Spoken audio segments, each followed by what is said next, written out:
귀한 스님을 소개하고 말씀을 선포하도록 하겠습니다. 오늘 저희 교회를 방문하신 분은 제가 초창기 이때 남산교회에서 심부를 했습니다. 그래서 친구들을 만나면 너 어디에 있니? 남산에 있다라고 하면 우리 친구들이 제가 안기부 직원인 줄 알았다고 그렇게 얘기를 하는데, 그 남산교회에서 함께 신앙생활을 하셨던 우리 최명실 집사님, 잠깐 자리에 일어나셨겠습니까? 네, 환영합니다. 최명실 집사님께서 한 구도자를 모시고 저희 교회를 방문하셨습니다. 우리 남지경님 저희 교회를 방문하셨습니다. 세 번째 줄에 계시네. 잠깐 자리에 일어나셔서 진심으로 환영합니다. 네, 감사합니다. 이제 오늘부터 저희 교회에서 성경을 공부하고 저희와 함께 재림 성도의 삶을 살아갈 것 같습니다. 저는 오늘 여러분들과 함께 세상이 감당치 못할 사람들이라고 하는 제목으로 한 시간 동안 은혜를 나누기를 원합니다. 히브리서 11장 38절은 이런 사람은 세상이 감당치 못하도다라고 기록합니다. 세상이 감당할 수 없는 사람들, 그 사람들은 어떤 사람들일까요?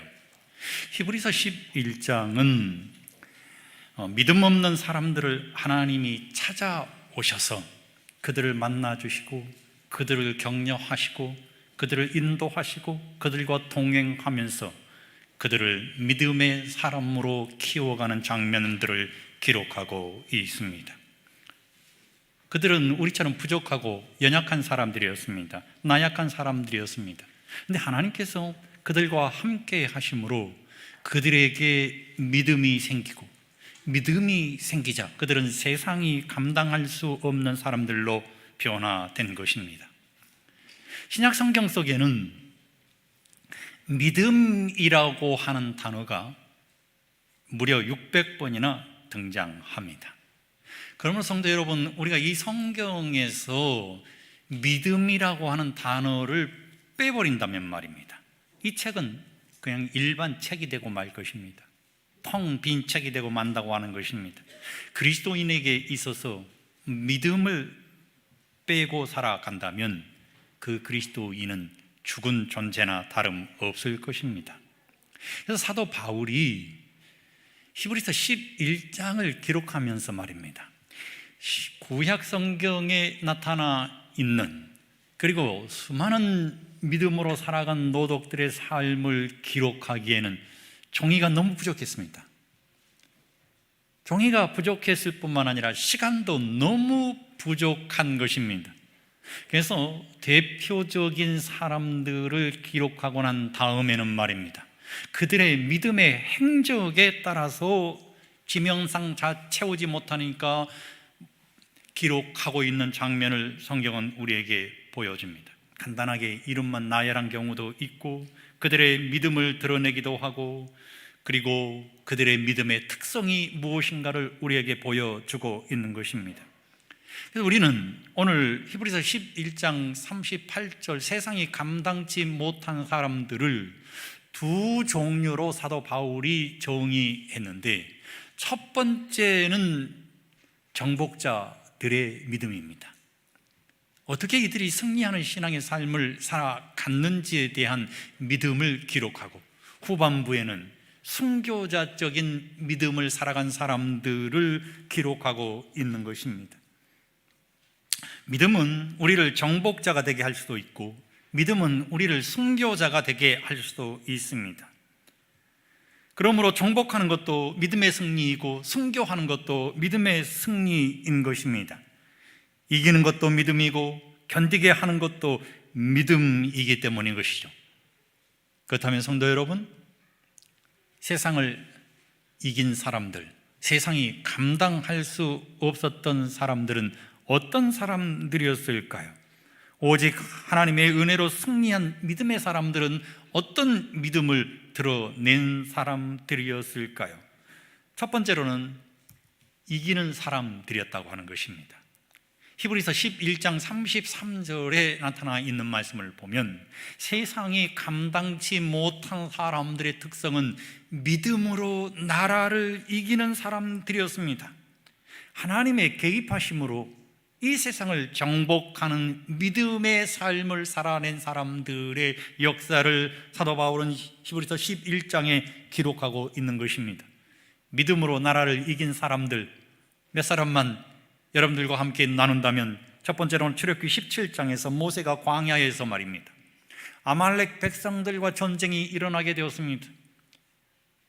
이스라엘 백성은 여호수아가 진두지휘하고 있었지만 아말렉에 피하여 오합지졸이었습니다. 이길 수 없는 전쟁이었습니다. 불가능한 전쟁이었습니다. 누군가의 개입하심이 없으면 이길 수 없는 전쟁이었다고 하는 것입니다. 성도 여러분, 모세가 어떤 선택을 했을까요? 모세도 알았던 것 같습니다. 누군가의 개입함 없이는 이 전쟁을 이길 수 없다는 사실을 알고 여호수아를 전장에 내보내면서 아론과 훌을 데리고 산꼭대기로 올라간 것입니다. 그리고 하나님의 이름을 부르기 시작합니다. 하나님이 계셔야만 우리의 믿음으로, 우리의 기도로 나라를 이길 수 있습니다. 아론과 훌이 평평한 돌을 준비하고 모세를 그곳에 앉히고 말입니다, 모세의 두 손을 들어 올리고 기도하도록 부추겨 줌으로 인해서 이 전쟁에서 이스라엘 백성들이 승리할 수 있었던 것입니다. 이스라엘이 승리한 것이 아니라 하나님이 승리한 것입니다. 우리의 승리는 하나님의 승리임을, 믿음의 승리임을 성경은 우리에게 보여주고 있는 것입니다. 여호수아 6장에서 여호수아가 말입니다, 여리고성을 함락시켰습니다. 난공불락의 요새입니다. 불가능한 일이었습니다. 그러나 전적인 믿음으로 여호수아가 하나님의 말씀을 믿고 순종함으로 이긴 전쟁이 여호수아 6장에 기록되어 있는 믿음으로 나라들을 이기는 전쟁이었던 것입니다. 여호수아 14장에서도 84세의 노인 갈렙이 말입니다, 이길 수 없는 존재들, 거대한 존재들인 아낙 자손들과의 싸움에서 어떻게 승리할 수 있었을까요? 전적인 믿음이었습니다. 하나님을 붙들었습니다. 하나님을 만나는 것, 하나님께서 함께 하셔야만 이길 수 있다는 사실을 알았기 때문에 하나님을 붙듦으로 인해서 이 전쟁에서 승리할 수 있었던 것입니다. 성도 여러분, 역대하 20장에 있는 말씀을 보면 모압 자손과 암몬 자손과 또 세일산 사람들이 연합해서 유다를 침공했습니다. 여호사밧이 너무 두려웠습니다. 이 전쟁은 이길 수 없다는 사실을 알고는 하나님께 나와서 낯을 구하며 간절히 기도했습니다. 온 백성들이 모여서 금식하고 기도하라고 선포했습니다. 그러자 하나님께서 선지자 아하시엘을 통해서 말입니다, 역대하 20장 17절에 있는 말씀을 보면 이 전쟁에는 너희가 싸울 것이 없나니, 뭐라고 말씀하셨어요? 이 전쟁에서는 너희가 싸울 것이 없나니 항오를 이루고 서서 너희와 함께한 여호와가 구원하는 것을 보라. 유다와 예루살렘아, 너희는 두려워 말고 놀라지 말고 내일 저희를 마주 나가라. 여호와가 너희와 함께 하리라 라고 말씀하셨습니다. 이 전쟁은 하나님께 속한 전쟁이었습니다. 백성들은 믿음으로 승리하기만 하면 되는 전쟁이 바로 우리가 이 세상에서 싸우는 전쟁임을 우리는 기억해야 하는 것입니다. 성도 여러분, 우리는 참 두려운 시대를 살아가고 있습니다.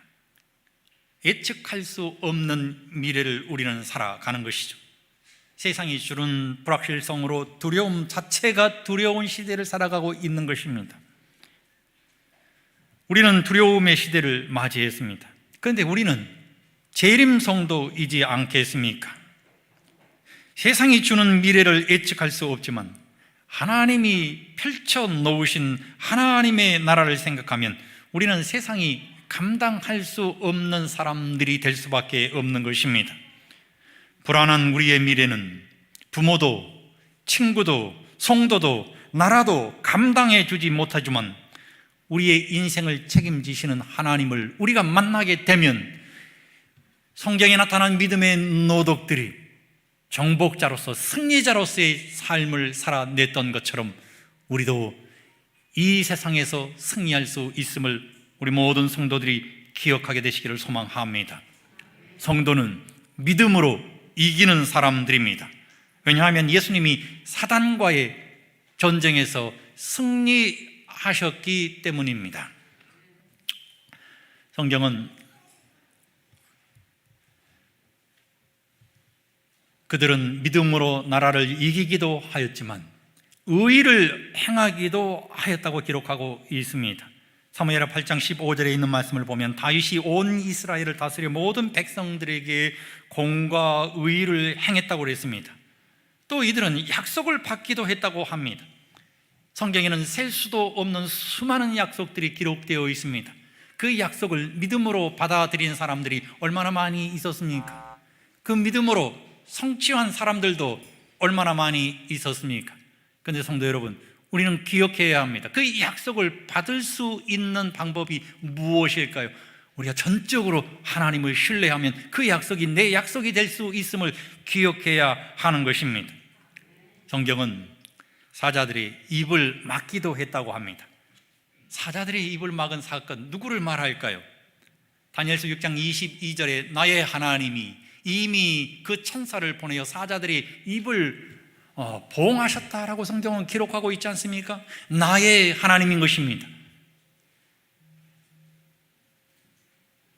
성경은 불의 세력을 멸하기도 하며 라고 34절에 기록하고 있습니다.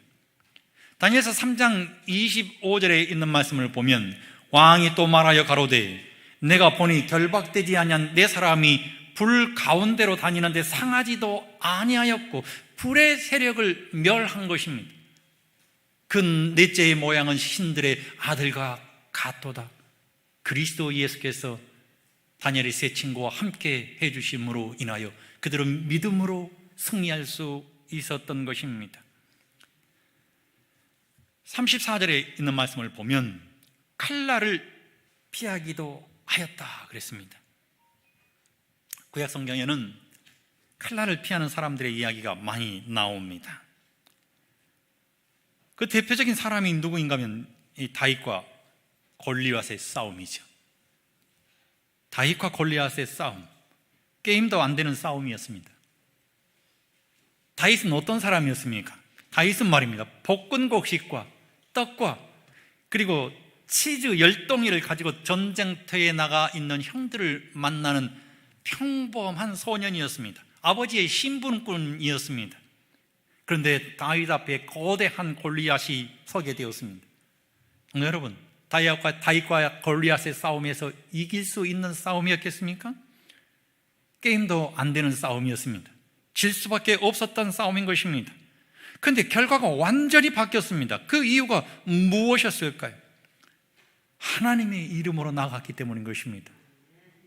전쟁의 승리는 칼과 단창이 있는 것이 아니라 하나님에게 있음을 알았던 것입니다.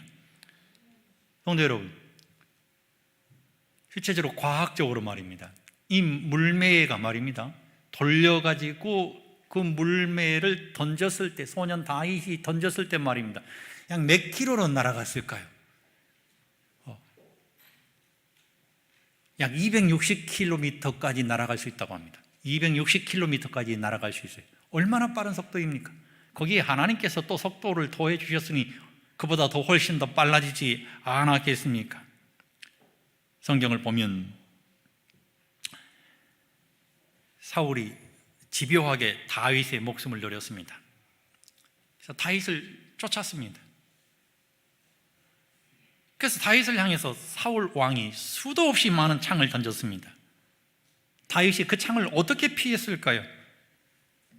다윗은 목숨이 경각에 달린 상황이었지만 절망의 순간에도 믿음을 드러냈다고 하는 것입니다. 하나님은 다윗의 믿음을 멸시하지 않았다고 하는 것입니다. 하나님이 함께 하심으로 사울 왕의 칼날을 피할 수 있었다고 하는 것입니다. 오히려 사울의 목숨을 취할 기회를 얻었음에도 불구하고 다윗은 사울의 목숨을 취하지 않았던 것입니다. 믿음을 드러낸 것입니다. 믿음의 사람들은 칼날을 피할 수 있는 사람들인 것입니다. 믿음의 사람들은 연약한 가운데서 강하게 되기도 하고 전쟁에 용맹하고 이방의 진을 파할 수 있는 사람들이었다고 하는 것입니다. 어려운 환경과 불가능 앞에 사람들은 좌절하지만 하나님 편에 선 사람들은 승리할 수밖에 없었다고 하는 사실을 성경은 우리에게 보여주고 있는 것입니다. 두 번째로는 순교자적인 믿음을 살아간 사람들의 이야기가 성경에 기록되어 있습니다.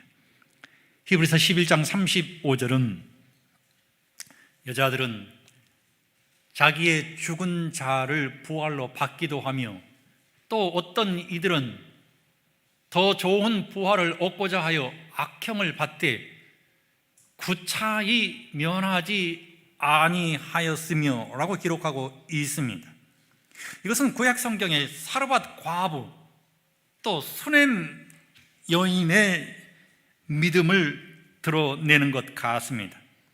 엘리야가 그녀의 죽은 아들을 살려주었고 엘리사가 그녀의 죽은 아들을 살려주었기 때문인 것입니다. 신약 성경에서도 나인성 과부, 야이로의 딸, 나사로의 누인 마리아와 마르다와 마리와 또 도루가 믿음으로 살아간 수많은 여인들의 모습들이 기록되어 있는 것을 보게 됩니다. 히브리서 11장 36절에 있는 말씀을 보면 또 어떤 이들은 희롱과 채찍질뿐만 아니라 결박과 옥에 갇히는 시험도 받았으며 돌로 치는 것과 톱으로 켜는 것과 시험과 칼에 죽는 것을 당하고 양과 염소의 가죽을 입고 유리하여 궁핍과 환난과 학대를 받았다고 성경은 기록하고 있습니다. 희롱과 채찍질을 받은 사람은 어떤 사람일까요? 저는 에레미야와 같은 사람이 그와 같은 일을 당했다고 생각하고 싶습니다. 톱으로 켜임을 당하는 경우는 이사야 선지자가 수많은 고문을 당하면서 톱으로 켜임을 당해서 순교당하는 장면을 우리는 기억하고 있는 것입니다. 칼에 죽는 것을 당하는 경우도 수도 없이 많이 있지 않았습니까? 엘리야를 비롯한 많은 선지자들이 당하였던 고문과 살해의 위협을 받았다고 하는 것입니다. 실제로 에레미야 선지자 시대의 우리아라는 선지자는 여호와 김 왕에게 칼로 죽임을 당하기도 하였습니다. 성경은 화면을 좀 돌려주시겠습니까?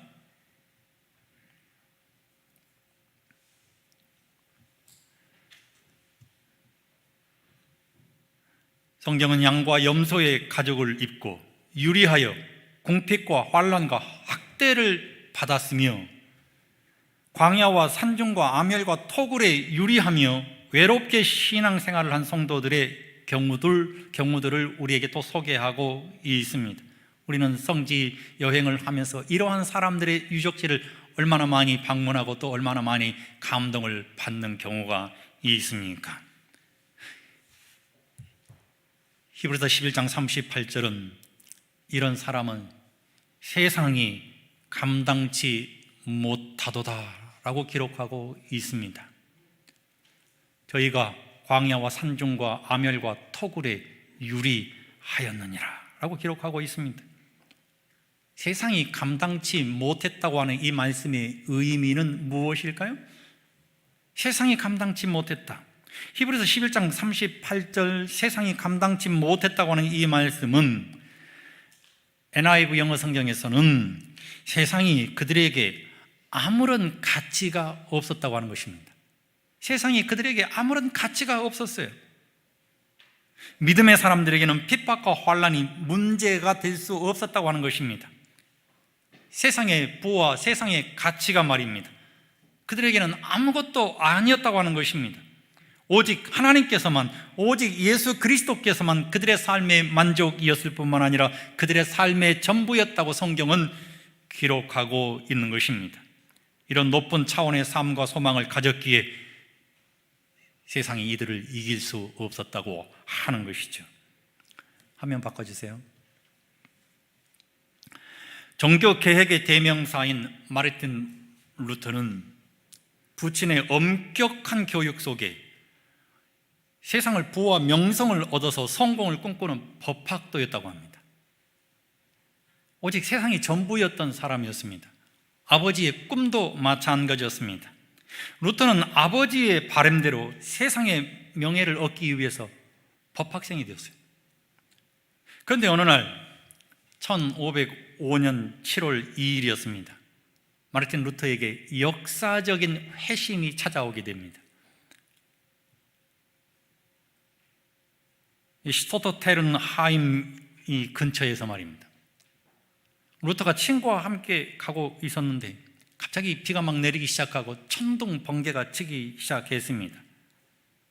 나무가 번개를 먹고 갈라지는 장면을 보았습니다.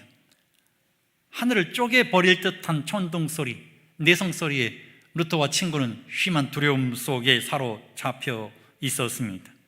그런데 더 큰 두려움이 루터를 엄습해 왔는데 말입니다. 함께 가던 친구가 번개에 맞아서 그 자리에서 즉사한 것입니다. 친구의 죽음을 눈앞에 두고 몰아치는 비바람 속에서 천둥 번개가 자신에게도 내리칠 줄 모른다는 생각이 엄습해 들어오자 루터는 심한 두려움 속에 사로잡히게 됩니다. 그래서 말입니다. 그 두려움 속에서 루터가 하나님 앞에 기도하기 시작합니다. 하나님, 죽음 앞에 서니 세상도 아무것도 아니란 사실을 알게 되었습니다. 세상의 부와 세상의 명예와 세상의 승리가 나에게는 아무것도 아니란 사실을 알게 됩니다. 하나님, 살려주시면 하나님의 사람이 되겠습니다. 어찌되었든 천둥 번개가 멈췄습니다. 그로부터 5일 후에 말입니다. 마르틴 루터는 수도원으로 들어가서 신부가 됩니다. 세상을 포기하고 하나님을 선택하게 된 것입니다. 세상의 가치보다는 하나님에게 자신의 모든 인생의 가치를 두게 된 것입니다. 성도 여러분, 수없는 고행을 통해서 하나님의 의의를 이루려고 했지만 루터의 마음은 더욱 공허해졌습니다. 그러던 어느 날 루터에게 주옥과 같은 하나님의 말씀이 그의 가슴을 울리게 되었는데, 그 말씀이 바로 우리가 너무나 잘 알고 있는 로마서 3장에 있는 말씀 아니겠습니까? 하나님의 의가 나타나서 기록된 바 오직 의인은 믿음으로 말미암아 살리라. 오직 의인은 믿음으로 말미암아 살리라. 믿음이 말입니다, 세상을 감당할 수 없는 사람으로 만든다는 사실을 루터가 깨닫게 된 것입니다. 그래서 루터는 두 번째 회심을 경험합니다. 하나님은 죄인을 벌하시는 분이 아니라 그리스도를 통하여 구원을 완성하시는 분이라는 사실을 마르틴 루터가 깨닫게 된 것입니다. 그리고 루터는 세상이 감당할 수 없는 사람이 됩니다. 종교 개혁을 일으키게 된 것입니다. 성도 여러분, 재림 성도가 된다고 하는 것은 얼마나 행복한 일인지요.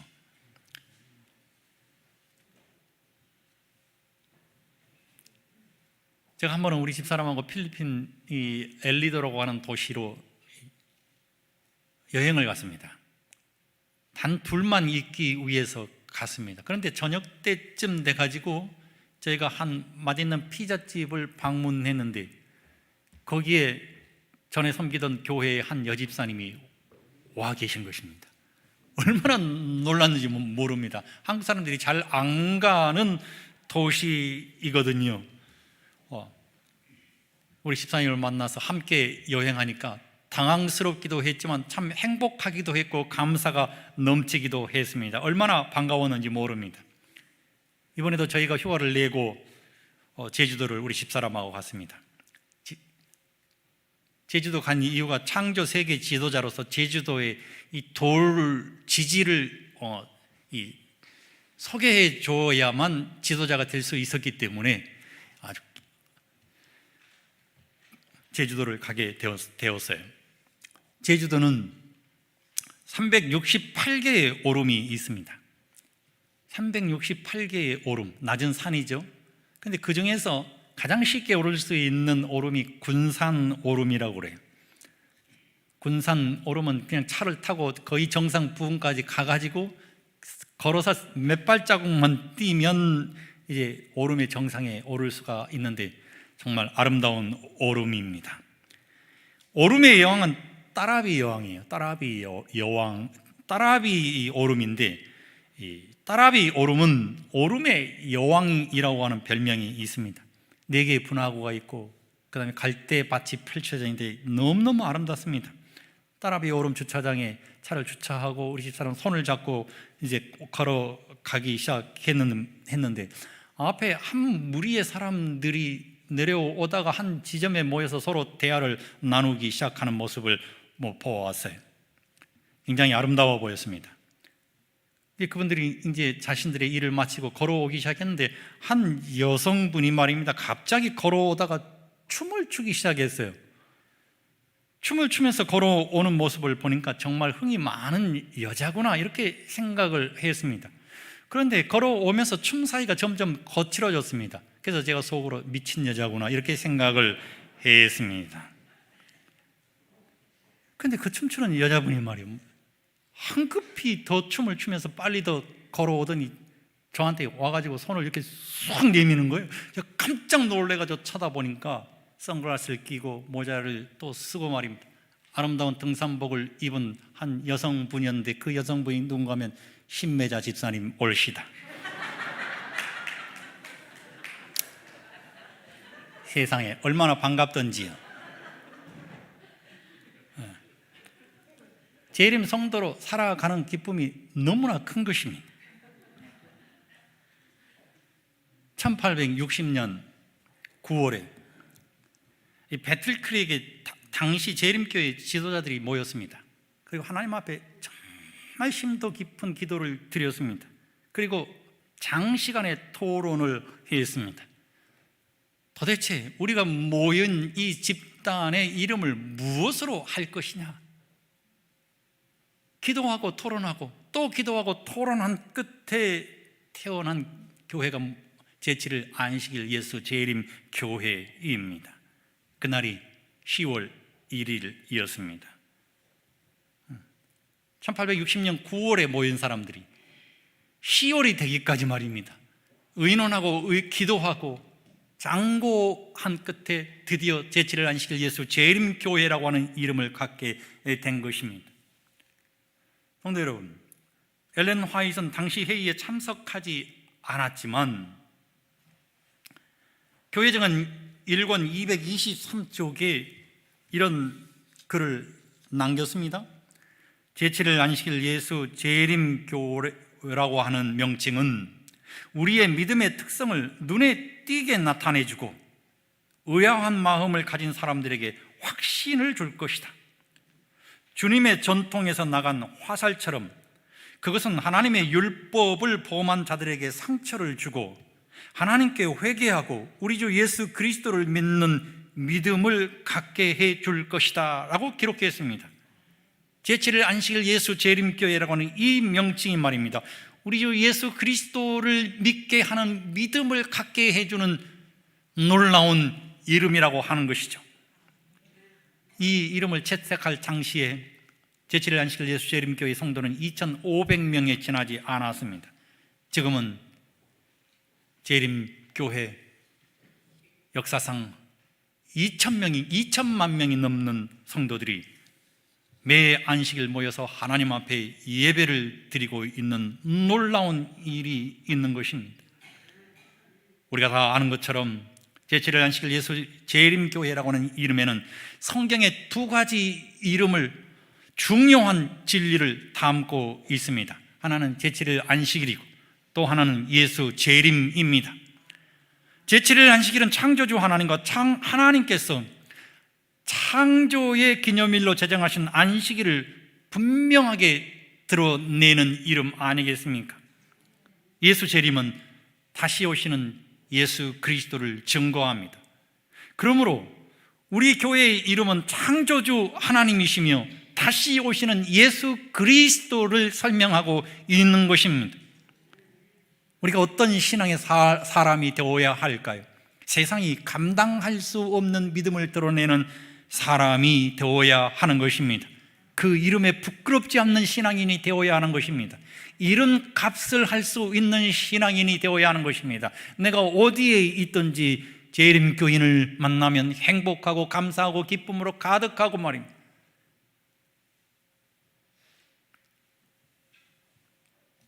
우리 교회는 미래를 예측할 수 없는 코로나 팬데믹 시대에도 세상이 감당치 못하는 믿음을 드러냈습니다.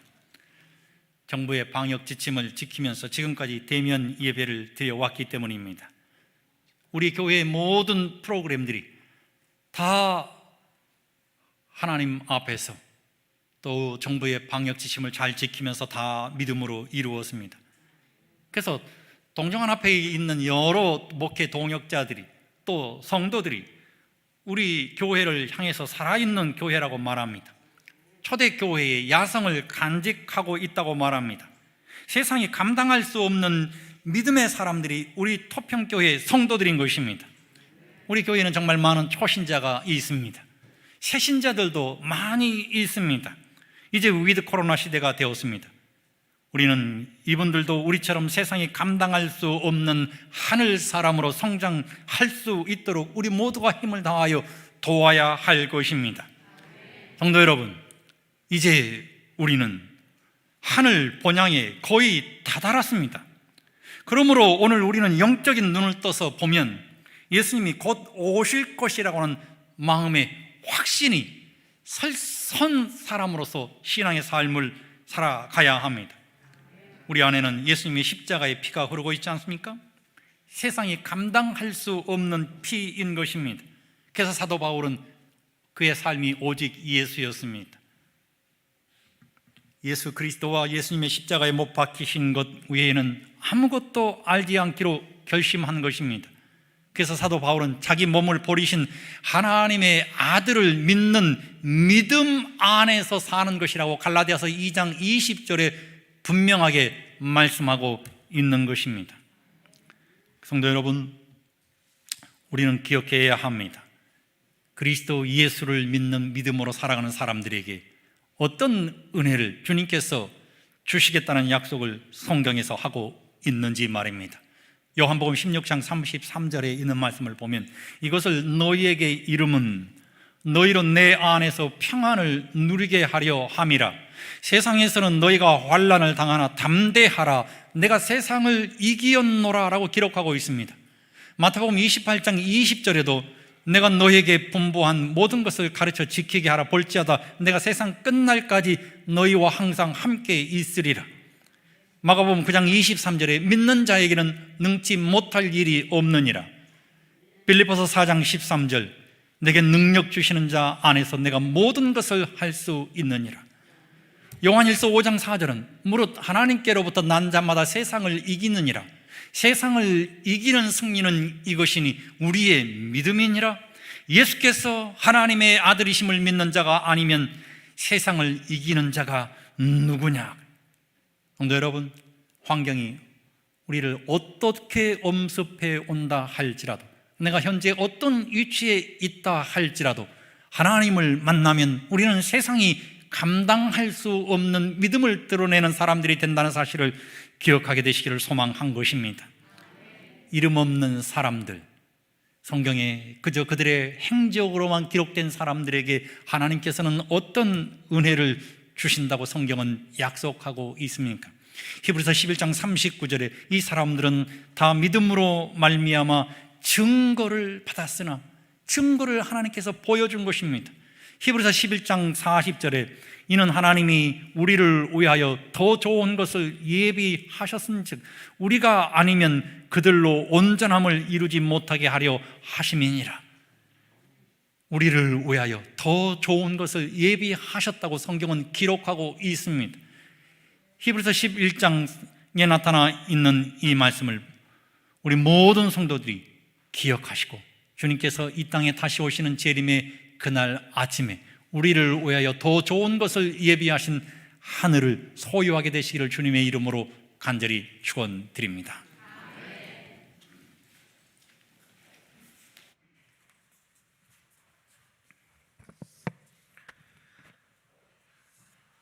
나와 내 백성이 무엇이기에 이처럼 즐거운 마음으로 드릴 힘이 있었나이까?